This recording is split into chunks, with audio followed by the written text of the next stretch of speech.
फैज़ हमीद साहब थे, वो जब पार्लियामेंट के अंदर आए उन्होंने जब ब्रीफिंग दी तो उस ब्रीफिंग में इमरान खान ने शिरकत नहीं की थी और उसी ब्रीफिंग में ये फैसला हुआ था कि ये जो मामला है तालिबान के लाने का वो कैबिनेट से अप्रूवल होगी।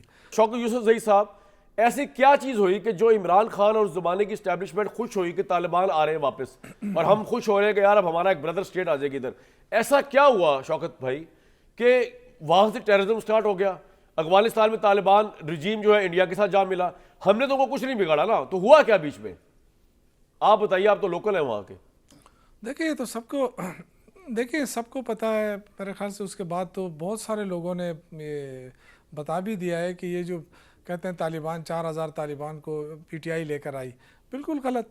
ये तो अब चीज़ें सारी वाज़ेह हो गई हैं कि जब ये तजवीज़ देकर आई उस वक्त के जो जनरल बाजवा साहब थे और जनरल फैज़ हमीद साहब थे, वो जब पार्लियामेंट के अंदर आए उन्होंने जब ब्रीफिंग दी तो उस ब्रीफिंग में इमरान खान ने शिरकत नहीं की थी और उसी ब्रीफिंग में ये फैसला हुआ था कि ये जो मामला है तालिबान के लाने का वो कैबिनेट से अप्रूवल होगी। तो उसके बाद भाई मेरा सवाल कुछ और है। आप ये कह रहे हैं कि इमरान खान मैं आप सवाल ये पूछ रहा हूं कि इमरान खान और जनरल फैज वगैरह ऑन बोर्ड थे ना तालिबान के कि अच्छा इनकी गवर्नमेंट आ गई, अमेरिका चला गया वहां से, उसके बाद ऐसा बीच में क्या हुआ कि ये तालिबान हमसे लड़ रहे हैं? केपी में ऐसा क्या हुआ? पाकिस्तान ने क्या कर दिया भाई? देखिए ये तो रियासत बता सकती है ना। इन्होंने जो भाई ने बात की लतीफ़ साहब ने कि जी खारजा पॉलिसी और ये इनका हर मिनिस्टर आके ये कहता है। आप मुझे बताएं कि आपने वज़ीरिस्तान में ऑपरेशन करना है तो ये क्या खारजा पॉलिसी है? ये हमें जो ताने देते हैं कि जी ये खारजा पॉलिसी में, आप पहले समझे तो सही भाई। आपने अफगानिस्तान पे हमले करना है तो करें ना, हम तो आपको नहीं रोक रहे हैं। हम तो आपसे जो बात कर रहे हैं वो वही बात कर रहे हैं जो जेयूआई भी कर रही है, एनपी भी कर रही है, मुस्लिम लीग नून भी कर रही है और पीपल्स पार्टी भी कर रही है। हमारी तो एक ही पॉलिसी, हम तो एक ही बात कर रहे हैं। लेकिन बात यह है कि आप हमें यही सुनाते हैं कि जी खारिजा पॉलिसी सूबे का काम नहीं। भाई साहब, हम आपसे ये रिक्वेस्ट नहीं कर रहे हैं कि इमरान खान की आज़ादी के लिए आप हमारे साथ बैठें। हमने आपसे कभी नहीं कहना है, ना इमरान खान ये चीज़ मानेगा। हम तो आपसे ये कह रहे हैं कि आपने करना क्या है दहशतगर्दी के खिलाफ, आए हमारे साथ बैठे। पॉइंट आ गया सर आपका। ये कौन सा गुनाह है यार? आप बैठ ही नहीं है।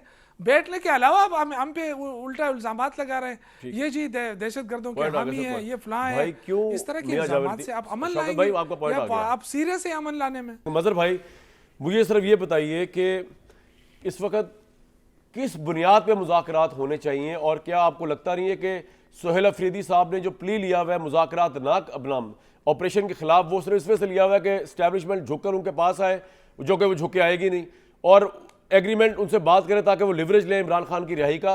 आप किस तरह देखते हैं सर, क्या होना चाहिए केपी के अंदर?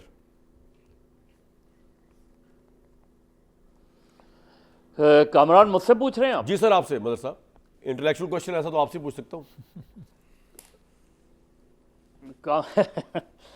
कामरान देखें, मैं कल से जब से DGISPR ने प्रेस कॉन्फ्रेंस की 3-3.5 घंटे की और उसके बाद मुस्लिम लीग का जो रद्दमल आया और भी रद्दमल आया सर, मेरा ख्याल है जो एक बुनियादी सवाल है उसका जवाब किसी की तरफ से नहीं आया, और वो ये है कि आखिर तहरीक तालिबान पाकिस्तान या अफ़गान तालिबान पाकिस्तान में ये कर क्यों रहे हैं?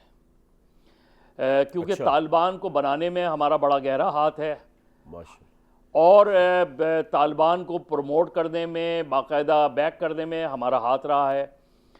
फिर हुआ ये कि 2013 में एक मुज़ाकरात हुए जब शुमाली वज़ीरिस्तान में ऑपरेशन शुरू होने वाला था, और वो मुज़ाकरात बाज़ाब्ता तौर पे तहरीक तालिबान ने भी उन्होंने नुमाइंदे नॉमिनेट किए, और तालिबान ने जो नुमाइंदे नॉमिनेट किए उनमें कौन लोग थे? एक थे जमात इस्लामी के प्रोफेसर इब्राहिम, ठीक है, और अगर मैं गलत नहीं हूं तो एक लाल मस्जिद के मौलाना अब्दुल अजीज, सही है, वो थे, और एक उनके कोई नुमाइंदे थे। ठीक है।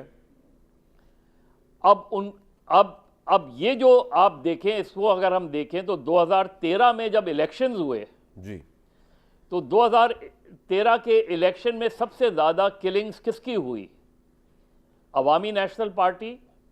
और उस वक्त मैं आपको पूरे दावे से कहता हूं, उस वक्त मुस्लिम लीग नून या किसी ने कोई पोजीशन नहीं ली थी। इन्होंने तो कहा था शहबाज शरीफ साहब ने टारगेट हो रही थी। सर मदरसा रहीमिया में जाके कहा था कि तालिबान जो है वो तो हमारी उनकी पॉलिसी में कोई फर्क ही नहीं, आप पंजाब में ना आए। बस ये मैं आपको यही बात कह रहा हूँ। देखिए बुनियादी तौर पे जो हमारी गलती है वो ये थे कि क्रिएशन ऑफ तालिबान। फिर हुआ ये कि उन्होंने जब अफगानिस्तान में, लेकिन बदर साहब मेरा आपसे एक सवाल है सर, क्रिएशन ऑफ तालिबान हो गई, फ्रैंकेनस्टाइन बन गया, अब हमारे खिलाफ हो गए वो, मेरे भाई अब क्या करें हम? अब बताए ना सर, ऑपरेशन ना करें तो क्या नहीं करें? मैं यही तो बात कह रहा हूं मेरे भाई। जी सर। अरे मेरे भाई पहली बात तो सुन लें। सॉरी जी बताएं। कि उनका पूरा फलसफा ये है कि अगर हम अफगानिस्तान में कामयाब हो सकते हैं तो हम पाकिस्तान में भी कामयाब हो सकते हैं। अच्छा ये फलसफा ये जो नैरेटिव तालिबान का है, ये जो तालिबान का नैरेटिव है, ये है हमारे लिए बहुत डेंजरस। ठीक है। और इसका आउटफिट क्या है आप देखें। जब ये कहा जाते हैं ना, ये अभी मुस्लिम लीग के रहनुमा कल तलाल चौधरी साहब को भी मैं सुन रहा था कि जी वो किसी और को टारगेट क्यों नहीं करते जी, जेयूआई को तालिबान टारगेट नहीं करते। जेयूआई को खतरा जो है, और वो जेयूआई के लोग खुद कहते हैं उनको दाइश से खतरा है। ठीक है। अब तहरीक तालिबान के बहुत से आउटफिट्स हैं। वो तो मदर साहब आपका पॉइंट क्या है? दहशतगर्दों से मुज़ाकरात करें जो सोहेल अफरीदी कह रहे हैं, या उनके खिलाफ जंग जो हमारी जारी ऑपरेशन वो करें? क्या करें? पहले भाई ये तो तय करें। अब कल की प्रेस कॉन्फ्रेंस से ये बात क्लियर हुई है, लेकिन मुझे पता नहीं कितनी क्लैरिटी है। क्या? ये गुड तालिबान और बैड तालिबान का नैरेटिव हमने तो नहीं बनाया था, खत्म हो गया सर। ये किसने बनाया था कि गुड तालिबान और बैड तालिबान?